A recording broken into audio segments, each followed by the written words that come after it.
అది craze so 10 rupees ticket అంట పైకి వెళ్ళడానికి 10 రూపాయలు ఇచ్చేస్తాం కానీ వెళ్ళడం వర్త్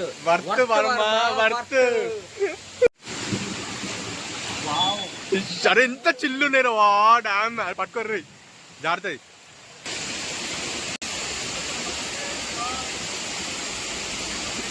వీడియో కాదు క్లియర్ చేయరా, లెన్స్ క్లీన్ చేయి.